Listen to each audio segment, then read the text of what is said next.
अस्सलाम वालेकुम क्लास। कैसे हैं आप सब लोग। उम्मीद करती हूँ कि आप ईमान और सेहत की बेहतरीन हालत में होंगे, रमज़ान के रोज़े रख रहे होंगे। आज 8th में हमारी ऑनलाइन क्लास का 3rd सेशन है। आज का हमारा टॉपिक है ionization energy.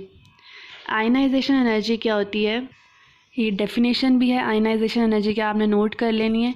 The ionization energy is the amount of energy required to remove the most loosely bound electron from the valence shell of an isolated gaseous atom. कि ionization energy वो energy है या वो amount of energy है जो कि use की जाती है, रिक्वायर मतलब जो कि यूज़ की जाती है to remove the most loose, मतलब कि आउटर मोस्ट जो शेल है एक एटम का, वहाँ से जब एक इलेक्ट्रॉन को रिमूव करने के लिए जो एनर्जी चाहिए होती है उसको हम लोग क्या कहते हैं, आयनाइजेशन एनर्जी। दूसरी कंडीशन इसमें क्या है कि जो हमने एक एटम में से जब हम लोगों ने इलेक्ट्रॉन रिमूव करना है तो जो वो एटम है वो गैस की फॉर्म में होना चाहिए, ठीक है, मॉलिक्यूल की फॉर्म में नहीं होना चाहिए। किसकी फॉर्म में होना चाहिए, गैसियस स्टेट के अंदर होना चाहिए, ठीक है। The amount of energy needed to remove successive electrons present in an atom increases. कि जैसे जैसे जैसे फर्स्ट हम लोगों ने इलेक्ट्रॉन रिमूव किया आउटर मोस्ट शेल में से, किसी जैसे सेकंड जो हमारे पास ग्रुप के एलिमेंट्स हैं उनके अंदर आउटर मोस्ट शेल के अंदर 2 इलेक्ट्रॉन्स होते हैं। तो पहला इलेक्ट्रॉन रिमूव किया हमने कुछ अमाउंट में एनर्जी देकर, सेकंड जब इलेक्ट्रॉन रिमूव करते हैं तो उससे थोड़ी ज़्यादा अमाउंट में एनर्जी हमें प्रोवाइड करनी पड़ती है। If there is only one electron in the valence shell, the energy required to remove it will be called first ionization energy। जैसे हम लोगों ने एक एटम है, उसके आउटर मोस्ट शेल के अंदर एक इलेक्ट्रॉन है, ठीक है, सॉरी 2 इलेक्ट्रॉन्स हैं, तो हमने एक इलेक्ट्रॉन रिमूव किया, ठीक है, तो वो जो उसकी एनर्जी होगी उसको फर्स्ट आयनाइजेशन एनर्जी कहेंगे। जैसे हमारे पास एग्जांपल उन्होंने दी हुई है, the first energy of sodium atom क्या है, 496 किलो जाउल पर मोल। सोडियम है, सोडियम के आउटर मोस्ट शेल के अंदर होता ही एक एटम है, तो सिर्फ उसकी एक ही आयनाइजेशन एनर्जी होगी, वो क्या है 496 किलो जाउल पर मोल।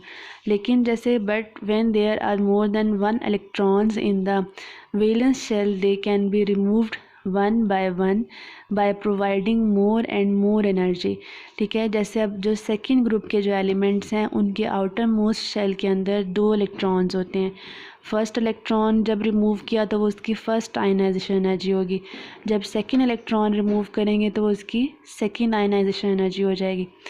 Such age group 2 and 3 elements have more than 1 electrons.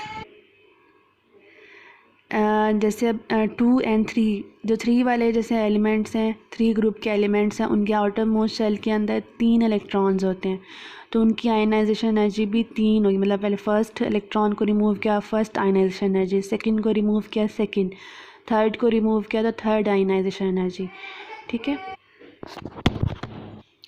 अब क्या है, ट्रेंड क्या है कि पीरियड के अंदर, ये ट्रेंड आप इसकी हेडिंग भी लगा लें।